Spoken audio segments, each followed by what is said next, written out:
Hola, ¿cómo están? Bienvenidos a otra nueva sesión de estas, que hace tiempo que no hacía ninguna. Estoy en pijama porque, bueno, me dio flojera vestirme, así que al que le moleste que le pida una disculpa, pero bueno, creo que da un poco lo mismo, pensando que algunos de ustedes pueden estar acostados viendo esto. Yo también tengo derecho a flojear, así que nada.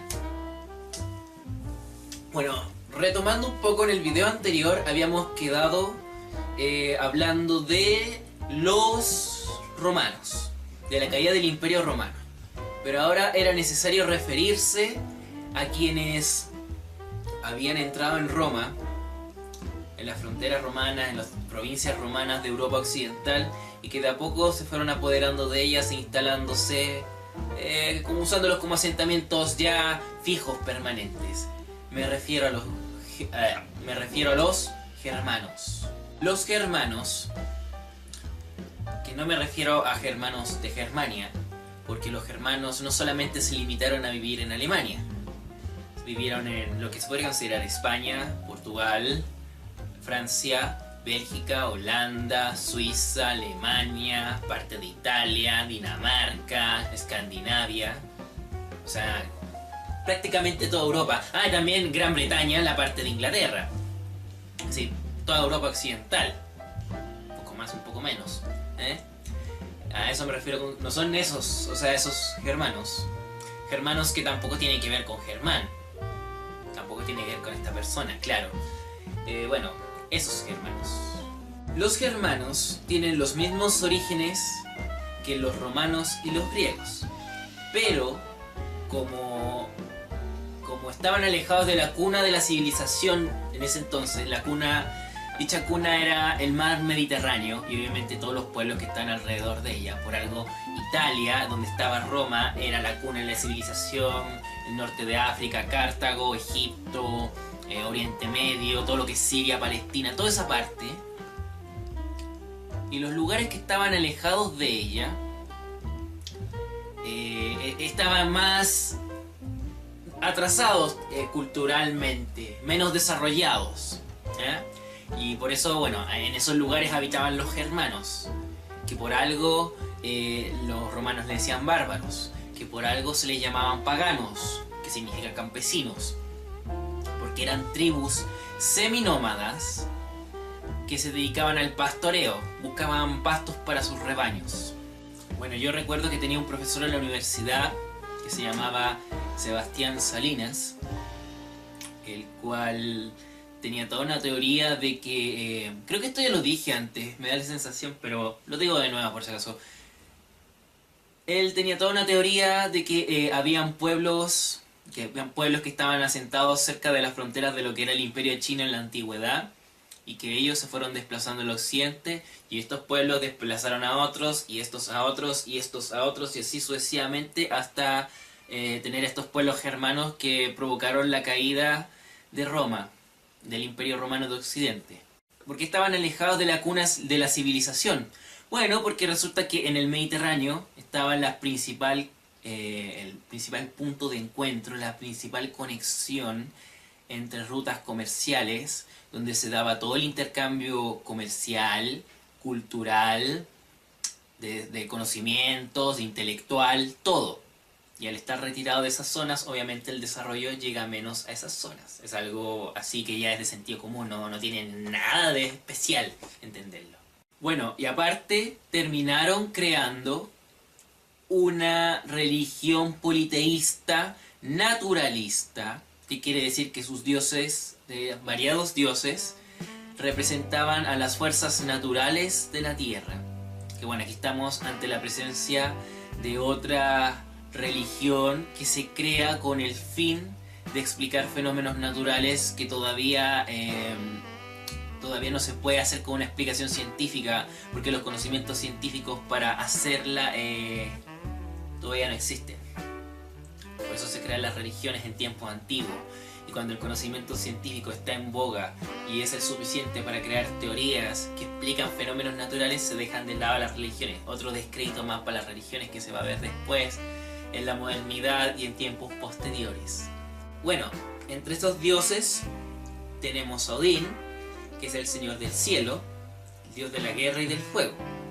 Tenemos a Thor, dios del trueno, Asuna, diosa del sol, Mon, diosa de la luna, Freya, diosa de la primavera, juventud, matrimonio y amor.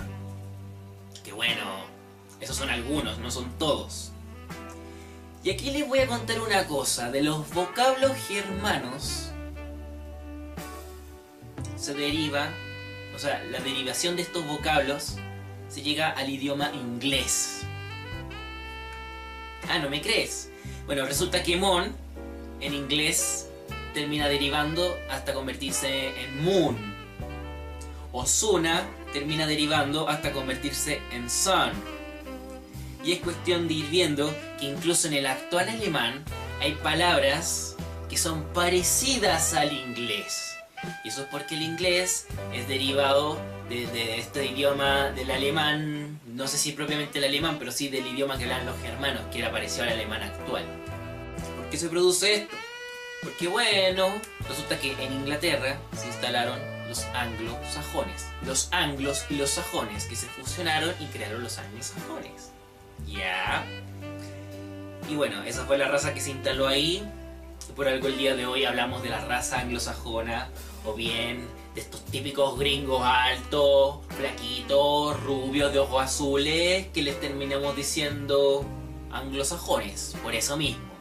Los pueblos germanos son los siguientes: los francos, los anglos, los jutes, los sajones, los vándalos, los suevos, los lombardos, los visigodos y los ostrogodos. Son 9 que podemos contar aquí. Los últimos 2 eran los más civilizados al tener mayor contacto con el Imperio Romano, porque estos estaban algo así como donde está el Imperio Romano, como más o menos, no me acuerdo bien si al norte o al este de los Balcanes originalmente, y después se fueron desplazándose hasta ocupar lo que fue el sur de la Galia, y de ahí se fueron yendo hacia España. Bueno, estos pueblos originalmente se habían instalado entre lo que fue la Galia, Dinamarca, Escandinavia y el norte de los Balcanes, para que vayan teniendo idea.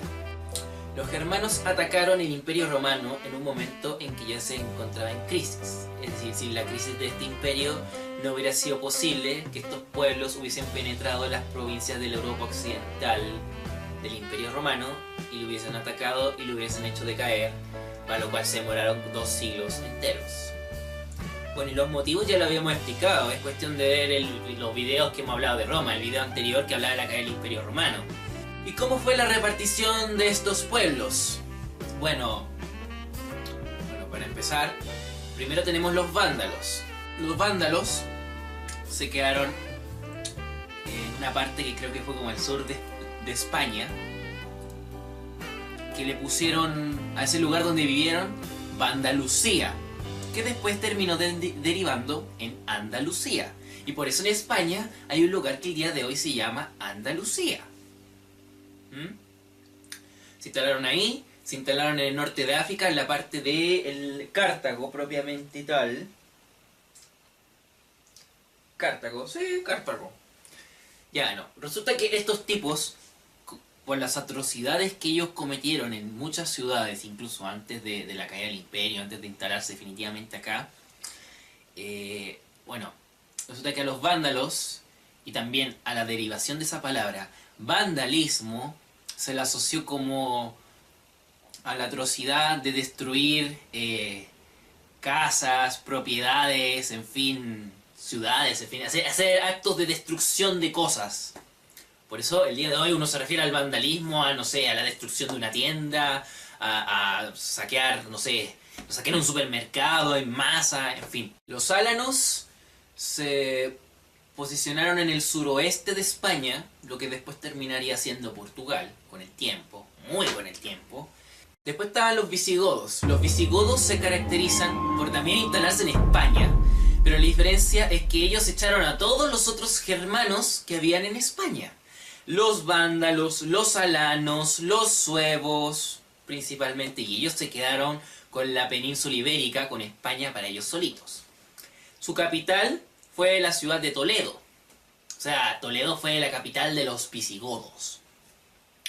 Ellos fueron los primeros germanos cristianos, pero no practicaron el cristiano así oficial, tradicional que había, sino que practicaron una corriente del cristianismo llamada arrianismo, de un presbítero llamado Arrio, creo, si no me corrijo ahí mismo, que bueno, resulta que, bueno, llevaron esa como doctrina así adelante, y esa doctrina en la actualidad se encuentra en parte de la esencia de lo que son los testigos de Jehová. Los ostrogodos se instalaron en el norte, primero en el sur de la Galia y después fueron hacia el norte de Italia, quedándose con Roma. De hecho, Odoacro era un rey ostrogodo y él fue el que terminó ejerciendo esto de la caída de Roma. Y para ellos su capital era la ciudad de Rávena, que está en el norte de Italia, está cerca de Milán. Y después de Odoacro y la caída del Imperio Romano vinieron una serie de reyes que fueron muy inestables y se mantuvieron ahí hasta que los bizantinos los echaron del norte de Italia y reconquistaron.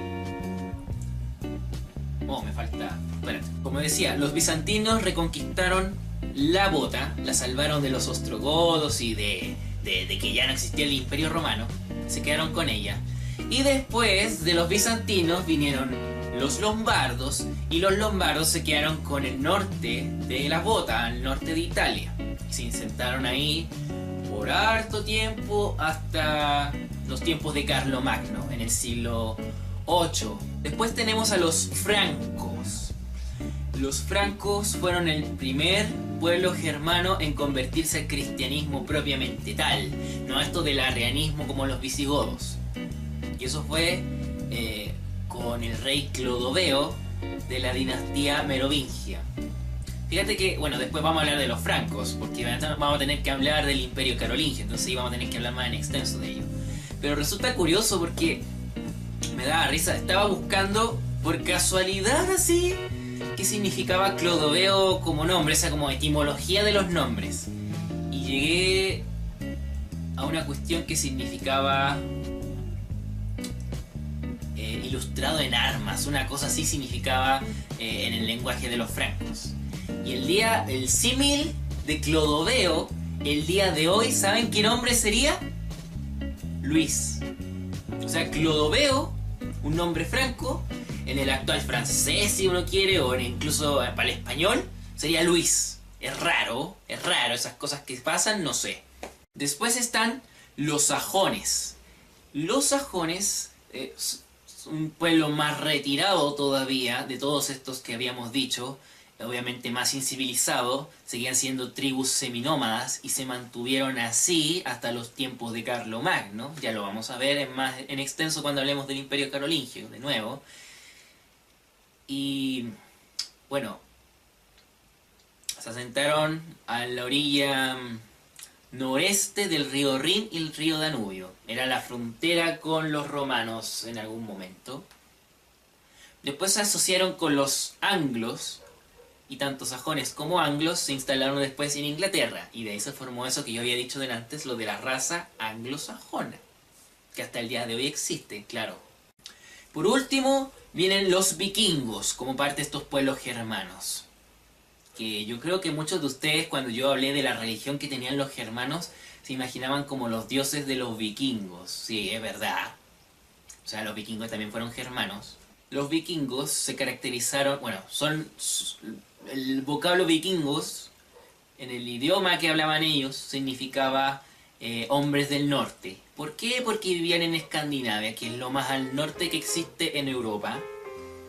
Bueno, y generaron una serie de expediciones militares, más porque eran una potencia marítima, desarrollaron bien los barcos, porque claro, eran como una isla, bueno, es una península Escandinavia, pero básicamente era una isla como Inglaterra, Gran Bretaña, perdón. Y hicieron una serie de expediciones, atacaron muchas veces a los francos, atacaron a lo que después se conocería como el Sacro Imperio Romano Germano, atacaron en Inglaterra, en los tiempos de los anglosajones y después de los normandos que conquistaron y se instalaron lo que fue Inglaterra. Atacaron en los Balcanes. Atacaron Bueno, si atacaron los Balcanes, obviamente atacaron el Imperio Bizantino. Pero además, bueno, está toda esta historia de que Eric el Rojo había llegado a Groenlandia. La primera expedición de hombres que llegó a Groenlandia fue la suya. Y además de eso, dicen que su hijo, Leif Erikson, fue el primero en llegar a América. Algo así como más de 400 años antes que Cristóbal Colón. Y llegó como por el norte de América, como por lo que hoy día es como Canadá, el norte de Canadá, una cosa por el estilo. Claro, pero eso es algo que no sé. Bueno, puede ser, pero yo no sé qué tan cierto será, no tengo cómo ratificarlo. Bueno, y con esta pequeña síntesis terminamos con los pueblos germanos. Resulta que son importantes porque parte de lo que el día de hoy son los países europeos se debe a estos pueblos germanos.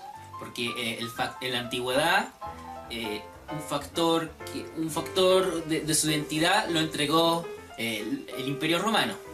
Y después fueron los germanos, que más que nada les dio como ciertos rasgos de diferenciación.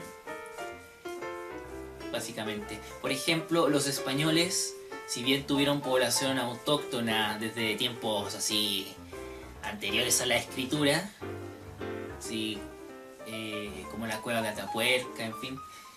Después, bueno, se instalaron los romanos, es cierto, se instalaron los visigodos, después vamos a ver que se instalaron los musulmanes, y bueno, una serie de cosas, también hubo francos ahí, los francos del Imperio Carolingio, en fin. Por eso uno se da cuenta que España es un país pluricultural el día de hoy, porque muchas de sus raíces fueron generadas por diversos pueblos que estuvieron ahí.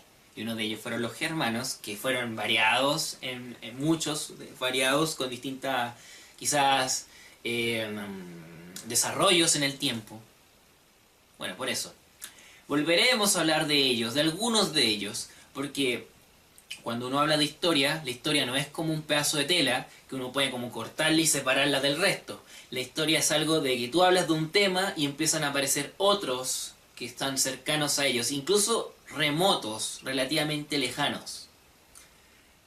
Hemos hablado de los francos, vamos a volver a hablar de ellos cuando hablemos del Imperio Carolingio. Hemos hablado de España, vamos a volver a hablar de eso cuando vemos la Reconquista Española. Vamos a hablar, van a aparecer, bueno, ya lo van a ver, ya no les quiero adelantar más. Eso, espero que les haya gustado este video, cuídense que estén bien, nos vemos, adiós.